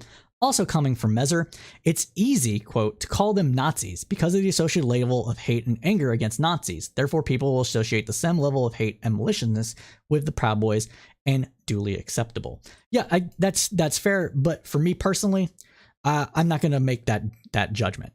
I'm not going to make that. It's not even a leap. I won't make that step until more information comes out that shows us otherwise. You might say it's called splitting hairs. I think it's important, but I'm not going to beleaguer the point any longer. All right.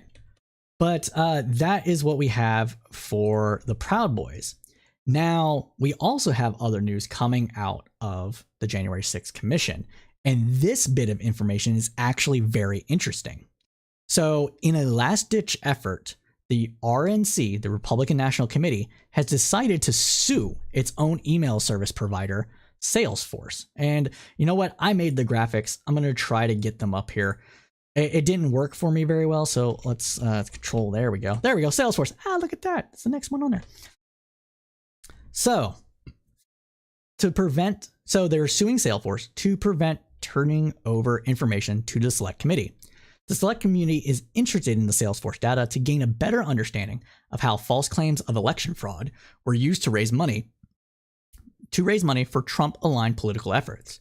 The subpoenaed records include extensive information on who the RNC sent its fundraising emails, who received them, and how effective they were at raising money in the wake of the 2020 election. The RNC has, quote, asked the court to expedite consideration of this case. And I hate to say it, folks. I really do. I don't like Republicans. When I say I don't like Republicans, I don't like the Republican Party. That's what I should say. Regular old Republicans. Hey, whatever. Come watch me. I like, you all are fine. Your party's leadership's kind of, but they have a point here. The amount of information that would be released to the Select Committee is massive. And there is no reason to assume that information will remain in the Select Committee. Now, we can say what we want about politicians and their fidelity to legal and moral, ethical considerations, but there is too much personal information available in these records. And those records, if given in the way that the Select Committee is requesting, could reveal a huge host of privacy concerns, especially for small-time donors to the Republican Party. Now, there are ways for Salesforce to comply with the subpoena that would not release this a massive amount of information, but that will take time. And so the Republicans suing, even though it might be for rank partisan reasons, is actually the right call here. And I hope that the information is released in such a way that will protect the identities of those that had gotten hit with emails, and maybe, I'm not entirely sure, maybe the amount of money that it raised in the process. Salesforce, like any large organization, has people like me, data scientists, on its staff that could provide this information directly and in summarized form to the Select Committee. And maybe that's the way it should be done.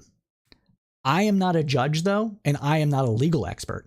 That goes to our friend, Nate Dillon. Hopefully you're still watching. And if not, please comment on this later. But so that's not my wheelhouse. So I don't know if that's possible. But if we can have this information released in such a way that can be, that would be the way to do it. Summarized form, data science applied to answer all these questions that the select committee is asking and protect people's privacy at the same time. All right. Wow, I was worried I was going to run out of copy, but it looks like I'm not going to. This is fantastic. So for those that might not know, normally our copy is written by our very own Nikki Adams, but this week she had to take some personal time, and so I have written this copy myself. So yeah, this is the copy that I have written. Normally she does it, and it saves me a lot of time, and the copy she writes is fantastic. Watch any of our previous episodes and you'll see how good it is. And so this is my first attempt to write the copy that I'm reading from, and I think it's going pretty well. But you all let me know. I don't want to toot my own horn too much. I was just worried I wouldn't have enough, and it looks like I have plenty. Appreciate that, Mezer. Thank you. We are trying to stay objective here at Crowdsourced Politics. I'll come out and say it. I am liberal. I'm probably the furthest left liberal you'll meet on Twitch. It's what I like to call myself. Means I'm like capitalistic skeptic, but not pro-socialism, I guess is the best way to say it when it comes to economics. And I'm just be real. I'm a degenerate, man. Like, I like doing things that are considered and like gross by some people or whatever. Like, when it comes to like cultural stuff, do whatever the fuck you want. I don't care. Except kids. And so, yeah, that's where I come down on this. But thank you. I am glad that my attempts to be as objective as possible are coming through. So let's continue on with some more news. And this news is what we're going to be talking about now, is rolling into state politics. Now, to begin our segment on state politics, we will start with the congressional maps. Congressional maps are nationally oriented, but the political realities of each state shape the outcome. This year, probably more than any other, state politics has played a major role in shaping the maps. Given the outcome of state elections in 2020, analysts expected Republicans to make the most gains in the redistricting process. But in fact, Democrats appear to have the upper hand. Through a combination of court battles, leveraging their own wins to draw maps in their favor, and perhaps because of Republicans' caution due to exposure of tactics such as red map, Democrats lead Republicans in lean count by 4 and improve their odds from the 2010 maps by 11 seats. There are still a handful of states going through the redistricting process. Oh, wait. Hold on. Before that, I did this video and I forgot to start it. Man, see, I'm messing up. So before we get into that, let's play our little video. All right, continuing on. So there are still a handful of states going through their redistricting process. Most notably among them is Florida, with its 28 congressional seats. What is holding up Florida's map is a promise by Governor Ron DeSantis, who is a likely hopeful for the Republican 2024 nomination, to veto the current legislative approved maps. The reason? Well, he believes that the voter pass initiative to ensure fair redistricting and the Voting Rights Act are in fact unconstitutional. Now, rather than wait for the veto, the voting rights group Democracy Docket has already filed suit on behalf of 9 registered Florida voters. The suit alleges that the political impasse risks denying them a properly appointed congressional delegation as the election loomed in a few months. The complaint reads, quote, "There is not enough time left in the legislative session, even if the state's political branches were able to bridge their deep divisions. The current legislative session ends today on March 11th, and the legislative supporters of the legislature's plan do not have enough votes to override a veto. Consequently, Florida will be left without a congressional districting plan to remedy this malappropriated districts. Plaintiffs therefore ask this court to declare Florida's current congressional districting plan unconstitutional, enjoin the defenders from using the current congressional districting plan in any future election, and implement a new congressional districting plan that adheres to the constitutional requirements of one person, one vote, should the legislature and governor fail to do so. Now, another winner of this map is partisanship.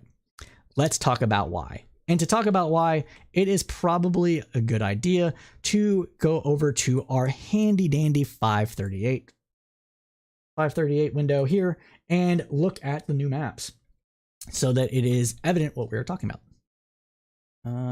So I need to go here. Now, so as we stated, the current map looks like this. Democrats seem to be having an advantage with more competitive, highly competitive seats than they otherwise would have, and Republicans having a little more uncompetitive seats than they would originally have. So as we stated here, 11 Democratic seats are approved from last time around, and there's six less Republican seats, but at the same time, 6 less highly competitive seats. So with the decrease of the highly competitive seats, we will likely see an increase in partisanship. As stated earlier in this program, there is no incentive to reach across the aisle to bridge political divides.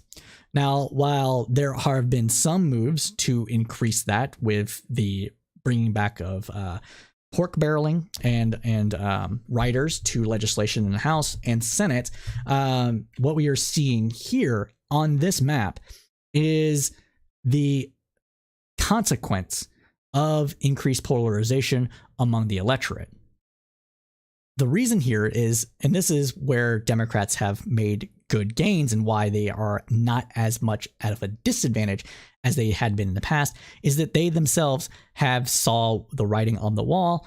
And when they found out about map plans such as Red Map, they in themselves implemented plans such as Blue Map.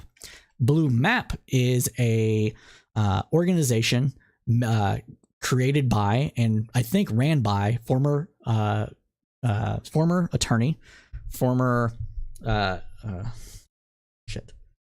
Chief Justice, AG, Attorney General, former Attorney General for the U.S. The national politics, Eric Holder. I know I flubbed that, and I'm sorry, but with that, he has asked and pled with Democrats in states like New York, New Jersey, and other very blue states that don't have fair, proportional, or bicameral, and nonpartisan redistricting process to lean in very hard into partisanship and redistricting. And we are likely to see, and this is the result. The result is that we have more seats that are less competitive and more leaning one way than the other by both Republicans and Democrats. What this also means is that with less competitive races means more extremism winning. We are likely to see more Marjorie Taylor Greenes, more Bubbetts be elected into Republican safe districts, while at the same time seeing more AOCs, more members of the squad be elected to Democrat safe seats. Here in Texas, in my district, our district was drawn more blue in order to cement Republican advantages elsewhere. And that bluer district is likely to elect a very prominent progressive from Austin area, who has actually been instrumental in doing things that I like, such as who's we? Oh. Huh? I don't know. Did I say fucked? I don't know. Anyways, what we are likely to see from this, is, sorry, I got off track there, is these kind of people being elected to office. And the person that won in my district is a progressive and they were a city council member, and they were for things like funding the police differently or defunding the police, of decriminalizing homelessness. They're for Medicare for all. These are all things that progressives really like. Without the district being drawn in the way that it is not likely that he would win the general election. And since he won the primary and the seat is going to go whoever has a D next to the name, he's going to go into Congress, and we're going to see another progressive in there. Oh, I see. Sorry, I didn't I didn't see his comment. Okay, that explains it. No worries. There people in this chat curse, I curse. I wouldn't take it too personally. But yeah, Kivov Hafui, I don't know if I pronounced that right. It's probably right. It's the increased partisanship is likely to make things worse for the United States and for everything. But yeah, that's what we're going to see. We're likely to see an increase in partisanship going forward. But with that, this is the end of that segment. So let's go ahead and get towards our next segment, which is talking about developments coming from New York and policing. So Eric Adams, current mayor of New York City and retired police officer, has decided to revive a plainclothes officer police unit dedicated to getting guns off the street. The unit was shut down during the height of the 2020 BLM protests by former Mayor de Blasio. The unit is accused of frequent civil rights violations and of committing police brutality over the years. It was also responsible for the death of Eric Garner in 2014 and Abdu Daio in 1994. Adams, who campaigned on fixing New York City's crime problems and was a reformer within the police force, has claimed that the recent increase in crime is partly due to the removal of the gun unit. Gun crime has risen in the city, with gun deaths increasing by approximately 10%, despite the number of shooting incidents decreasing by about 2%. The justification for the unit is that plainclothes officers are more able to stop crime in the act, and given the fact that one cannot tell the difference between a police officer and a civilian if they're wearing plain clothes, deter crime overall. On Wednesday, Adams said, quote, "Promise made, promise kept. I made a promise to New Yorkers on the campaign trail to put in place a specialized unit that's going to zero in on gun violence. I also made the promise that we are not going to duplicate the problems we had in the past." However, civil rights organizations, including the New York Civil Liberties Union, are concerned about the move. This is especially in light of remarks made by Mayor Adams about citizens videotaping police officers. Michael Sitsky in an interview stated, quote, "Historically, these units have been involved in excessive force at rates that are disproportionate to the rest of the department. They've racked up higher rates of misconduct allegations, and they've been involved in some of the most notorious killings of New Yorkers. It's all the more critical that the police know that it is all the more critical that the public know they do have the right under the First Amendment and under New York City and New York state law to document and expose police misconduct. This kind of message coming from the administration seems clearly designed to discourage New Yorkers from engaging in the constitutional right to hold police accountable."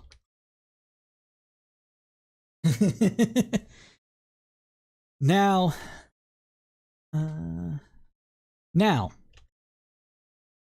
this is me going to be like, oh, this is some dumb liberal bullshit or whatever. They both have points. So anytime that Adams has mentioned the filming of police officers, he has focused in on how civilians have gotten up in the faces of officers. So he would rather have civilians step back from the situation and film from a safe distance rather than getting directly involved in the police confrontation. There is some merit to this. A police officer does not necessarily know in the heat of the moment whether or not a person coming up is going to be videotaping or trying to save a criminal from the police officer or a civilian, what have you, from a police officer, and might engage the person coming up to videotape as if they're coming engaged to assault and increase problems there. Now, with the videotaping though, if you can't get good angles or anything like that of the confrontation between a police officer and a civilian, there is less likelihood of capturing the brutality as it happens in progress. You can have people screaming in the background saying, oh no, don't hit him, get your knee off his neck, what have you. But without the actual evidence, it is less likely to be taken seriously in court against a police officer. And without the direct evidence thereof, people might give deference to the police officer for whatever engagement that they have, because people are pretty deferential in general to police. So that is a problem. Now, another problem with this is that the plainclothes officers, as mentioned up in the cast about the about policing in general, is that tough on crime measures don't necessarily work. Oh, hey, thank you, Forgetful Confection, for subbing. Oh my God, thank you. Thank you, baby. I love you. That's my wife, everybody. The West Dude! Bro, yes! Keep those subs coming, everybody. This has been a great day for subs. Greatly appreciate everybody. Thank you so much. So much for... Whoa! What's going on today? Jeez. Cricket Style, thank you so much for subbing to the cast. I didn't even have to shill. Thank you. This makes my day. I greatly appreciate every single one. Okay. All right. Who dropped some gift subs? All right, Wall Jump, thank you for the gifted subs. I wish I would have posted that on my end, but I appreciate you giving all the subs to everybody. We're going to go ahead and turn that off right now because it's going to keep going for a little bit. So, yes. Appreciate the gift subs, Wall Jump. Appreciate it. Now, but continuing on there. So, let's see. I lost my place, so let me go back to my place. Sorry about that. So, so as I was saying, the policing involvement in this does not actually reduce crime. What reduces crime is the likelihood of getting caught. Now, when civilians are engaged by police officers in plain clothes, they're not necessarily to know right away that they're being engaged by police officers. And this could actually increase the instances of resisting arrest, which could cascade into police brutality. So that is a problem as well. And not only that, though, when you have units such as these that are given deference and that are outside the normal police structure, they tend to abuse their authority. And because they're being given a mandate to proactively police, are more likely to violate civil rights. Because their mandate is to go after guns, not necessarily suspicious people. And so they are more apt, especially in quota systems, which I know police unions say don't exist, but they exist. And they will end up having to track their metrics, and those metrics will be get more guns. How are you going to get more guns? Engage with more people. And so what you have to do when you are going for a reduction in crime, when you're trying to lead to a decrease in criminal activity, is that you need to increase the number of police officers as the population increases, especially if the population increases among boys and men between the ages of 14 and 32. Very, very strong correlation between age of young men and crime. And you have to implement smart crime tactics to place police officers in areas that are likely to experience crime, and let that be the proactive measure, not going after objects or anything like that, but letting police just be in the presence and therefore proactively policing an area through their presence. Mezer, I'm not sure what the question is regards to. What's the philosophy that supports these decisions and this level of strategy? Is this a question in regards to what New York is currently implementing, or to what I said needs to be implemented? And then I'll be able to answer your question. And I know there's a slight delay, so I'll give it a second before moving on to the next segment. In the meantime, though, everybody, we do have a Discord. So if you want to join the Discord, please join the Discord. It is the link is above in the captions. You can get their link from there. We also have a Twitter, so you can tweet us at Crowdsourced Poll. And hey, smash that like button for the algorithm. It really does help us out. What policing solves in general. Policing essentially what it does is that it serves as a kind of eyes on the ground situation to deter crime through presence, as well as actively engaging criminals who are either in the commission of a crime or have been accused and found to have committed a crime with some reasonable probability, and getting them off the streets.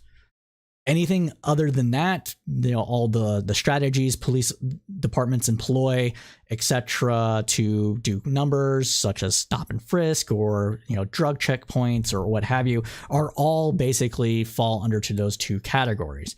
Because if you increase the likelihood of getting caught, you deter crime in that way. And if you catch more people that are criminals are more likely to be repeat criminals. And so if you put them into jail, you have the ability to reform them. Or if absent reformation, you're able to take them off the streets and reduce the crime that they would commit in the future.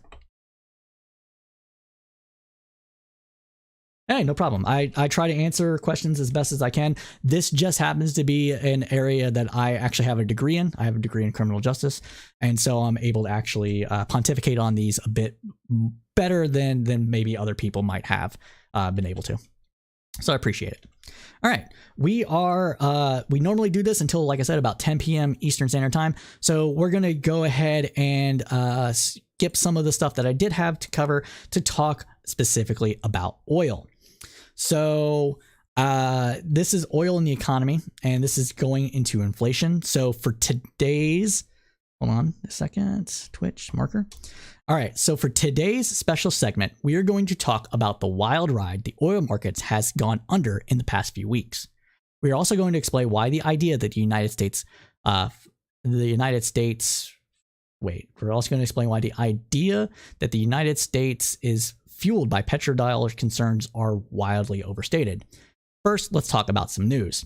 So on Monday, Indian oil company from India, India's largest oil refiner, bought over 3 million barrels of oil from Russia. Russia itself is under sanctions, but its oil is not on the banned commodities list in terms of international sanctions. Countries across the globe have decided individually to refuse the purchase of Russian crude, even amid the rapid increase in oil prices. The move by India shows why this might ultimately be a detriment to Russia. The oil has been sold to India at a massive discount, with reports indicating that the oil was bought for $20 to $25 a barrel, as high as an 85% discount on the global price. China has also increased the amount of oil and natural gases purchased from Russia, but without guarantees known as letters of credit, which are backed by banks. The fact that Russia is still able to sell oil to countries which do not care about its rogue status actually helps reduce oil prices globally by serving as a pressure valve and increasing price competition among producers. This is not good news for American producers, but it is good news for consumers. We have seen this impact already in the last few days as oil has fallen to under $100 per barrel.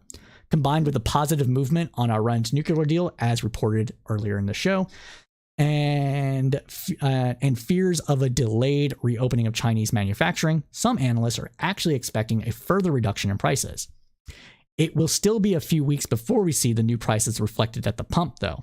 In fact, Uber has added a fuel surcharge to its services this week. But if oil prices are dropping, why aren't gas prices? This is caused by a phenomenon known as rockets and feathers, as when oil prices rapidly increase, gas prices go up immediately. However, as oil prices come down, it takes a feather fall for gas prices to fall in tandem. Some may call this price gouging. Others say that this is natural that because more expensive oil was used to create the fuel that lies at the pumps. Regardless of where you fall on this, most Americans are not happy with the situation. And Biden has called out the practice in a tweet, stating, quote, "Oil prices are decreasing, gas prices should too. Last time oil was at $96 a barrel, gas was at $3.62 a gallon. It's now $4.31. Oil and gas companies shouldn't pad their profits at the expense of hardworking Americans." We at Crowdsourced Politics expect to see more of this from politicians in the coming weeks. Now, amid oil price turbulence and U.S. sanctions, countries have begun also exploring alternatives to U.S. dollars for oil deals. The concern is that if the United States can cut off the flow of dollars, an alternative will be necessary to get the commodity that is the lifeblood of a modern economy. A beneficiary of this is, of course, China, the world's second largest market for goods and the world's largest country by population. Both India, the world's second largest country by population and is in the running for the third largest economy in the world, and Saudi Arabia, the world's largest oil producer, representing a roughly 15% of the total oil production in the world, have both announced exploratory talks with China to make this change this week. China hawks have feared this for at least a decade. The fear stems from the belief that moves such as these threatens the dollar's status as the reserve currency of the world. Some believe that the primary reason that the dollar is the reserve currency of the world is because of the petrodollar. What is the petrodollar? Well, let us go over to Investopedia for an explanation. So, Investopedia. So, I'm just going to go ahead and read this off. So, zoom in. There we go. All right. So, it's better to hear it from the horse's mouth. I like doing this every once in a while. And so, we'll read from here. We're not going to read the whole article, but then I'll give you an example of why this is overstated. Now, petrodollars are US dollars paid to an oil exporting country for the sale of the commodity. Put simply, petrodollar is an exchange of oil for US dollars between countries that buy oil and those that produce it. The petrodollar was the result of the oil crisis in the mid-1970s, when prices spiked to record levels. It helped increase the stability of oil prices denominated in US dollars. The term regained notoriety in the early part of the aughts, when oil prices rose once again. Although petrodollars initially referred primarily to money that the Middle East countries and members of the Organization of the Petroleum Exporting Countries, also known as OPEC, received. The definition is broadened to include some other countries in recent years. The key takeaways from this is that petrodollars are US dollars paid to oil exporting countries for the sale of oil or simply an exchange of oil for US dollars. Petrodollars are the primary source of revenue for many OPEC countries and other oil exporters. Because they are denominated in US dollars, the purchasing power of petrodollars relies on the value of the US dollar. When the greenback falls, petrodollars do too. Petrodollars come to prominence during the oil crisis of the 70s and regained traction in the early 2000s.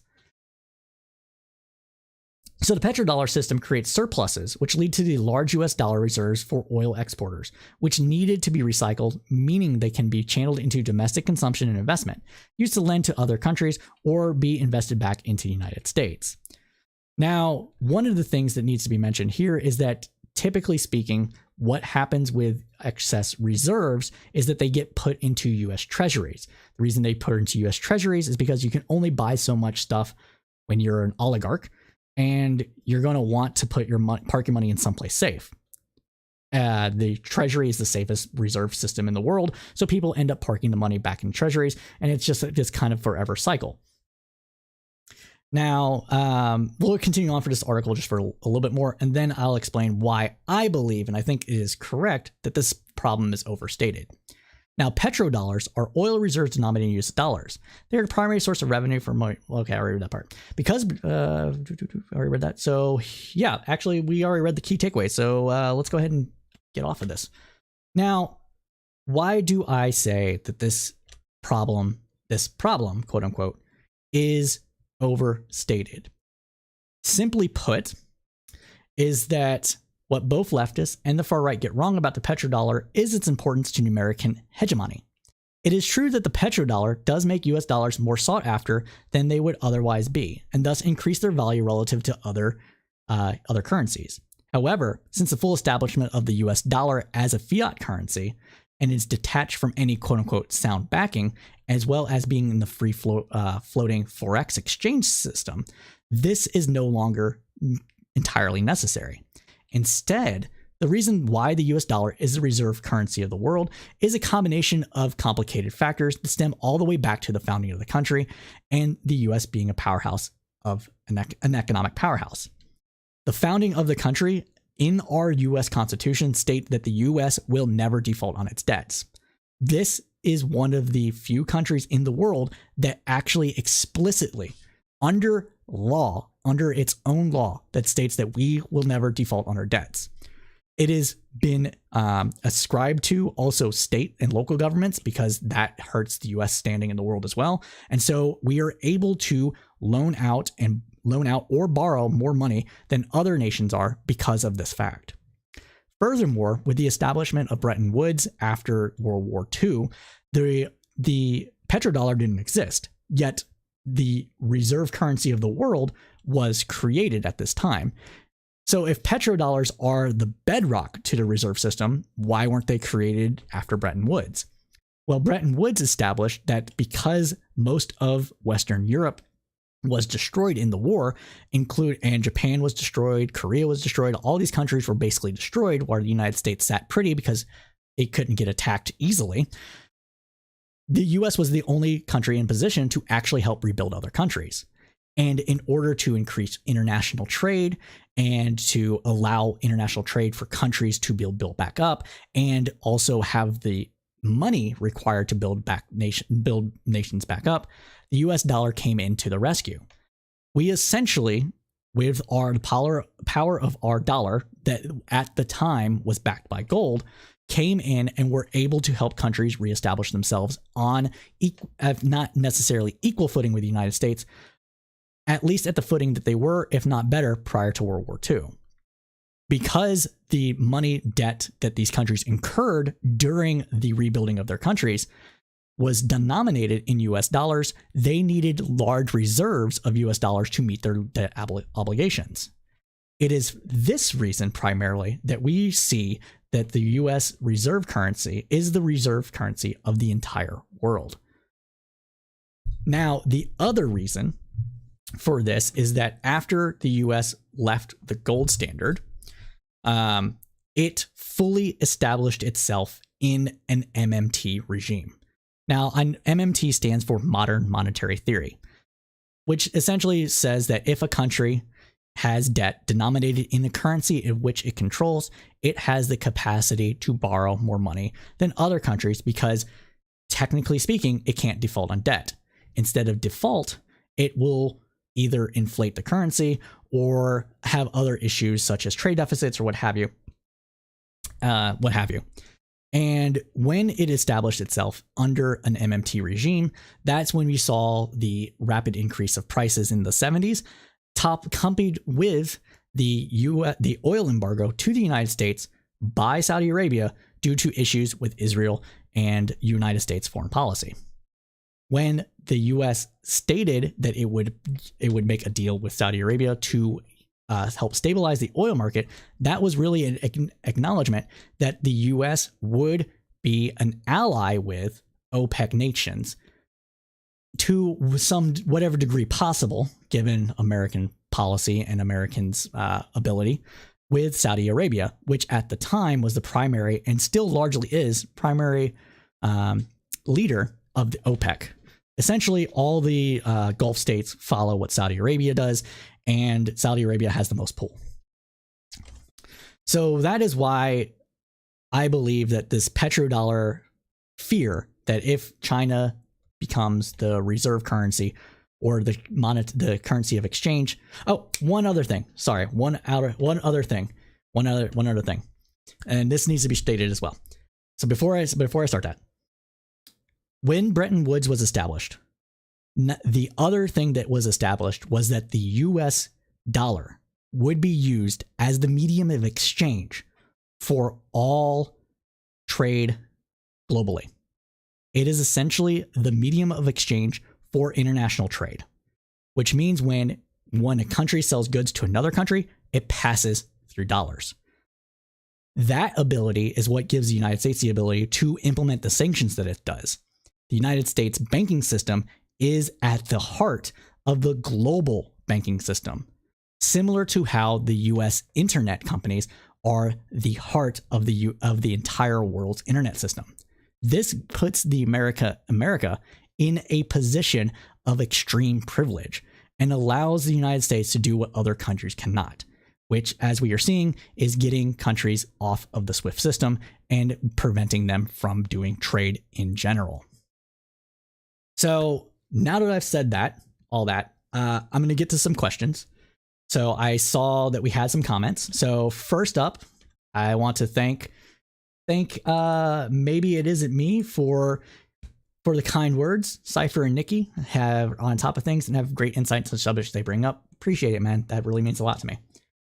Let's see. Wall Jump Network said, there's also Uncle Chomsky yelling from a shelf again. I really want to see where you go with this, but man, video audio just keeps stuttering. Oh, my video and audio stuttering? Is it stuttering for anybody else? I'm sorry. Man, that's bad. I would explain why I drop off. Let's see. Quibbles Over Coffee states that they have debt in U.S. currency. Isn't the only reason. It's also because we're super in debt. It's because they're all in constant relations in both ways to USD. And that they have debt in U.S. currency isn't the only. Oh, wait, hold on. Wrong comment. It pushed it up. There we go. As weird as it sounds, it's actually good for the petrodollar. We're badly in debt, even if ultimately it's bad for our nation.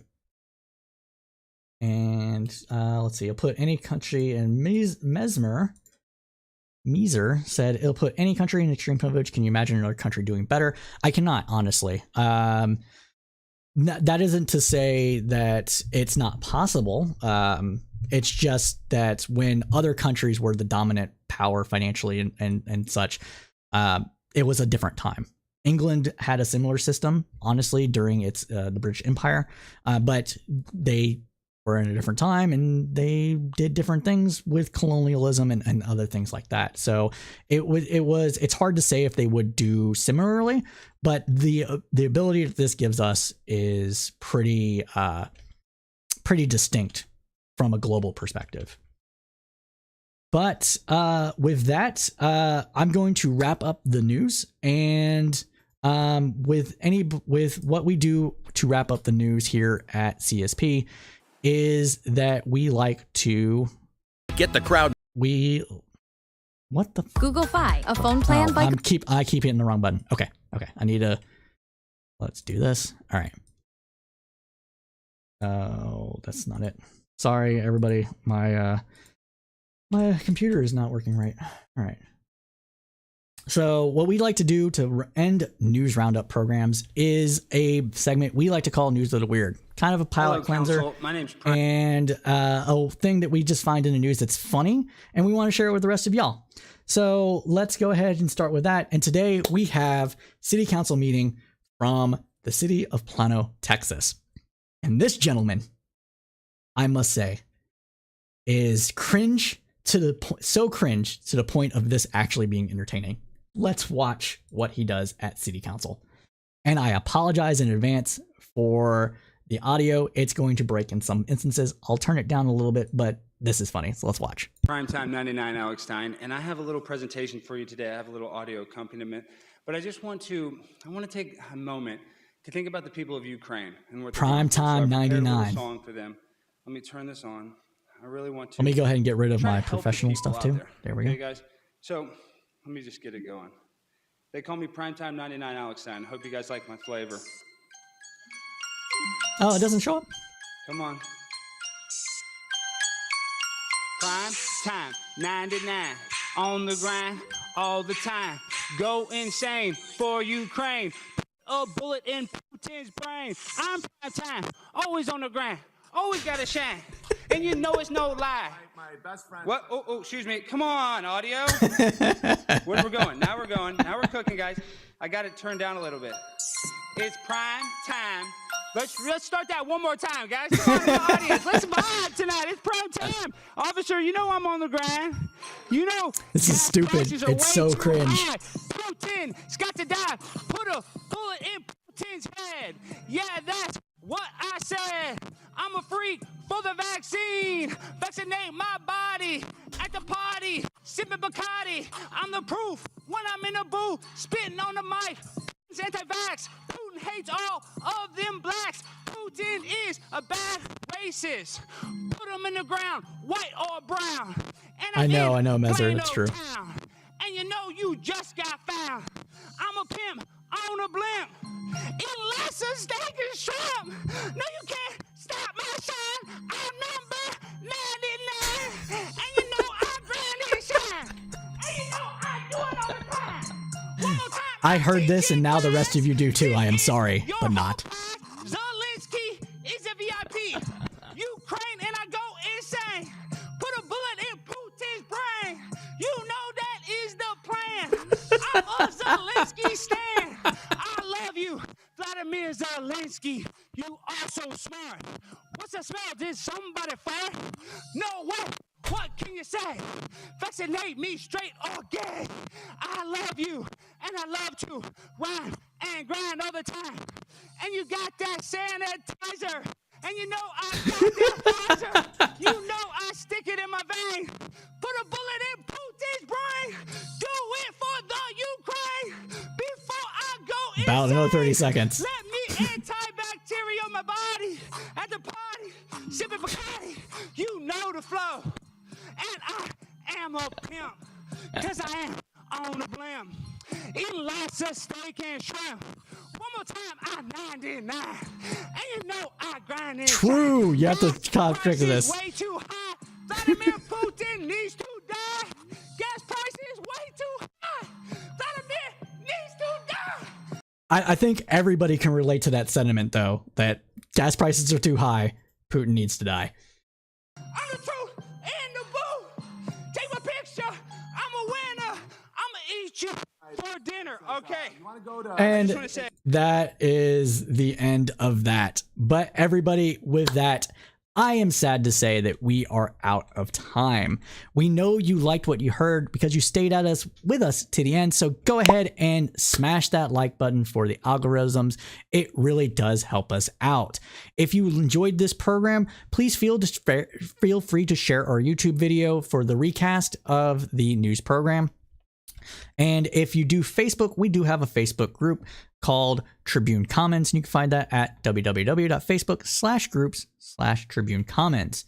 And we do run a Discord where we'll be having contests and the like, so please join the Discord and follow us on Twitter at Crowdsourced Poll. So stay with us just for a minute. We will be raiding into another streamer's video. And today we are going to stream Wicked Supreme. We're going to raid into Wicked Supreme's chat. Wicked Supreme's pretty good dude. He likes to do meta-analysis of Twitch and, talk to people and get them to stop being so cringy, as well as do general political stuff. So we're going to go raid into him. And as always, as we say at Crowdsourced Politics, keep your head up through the political storm.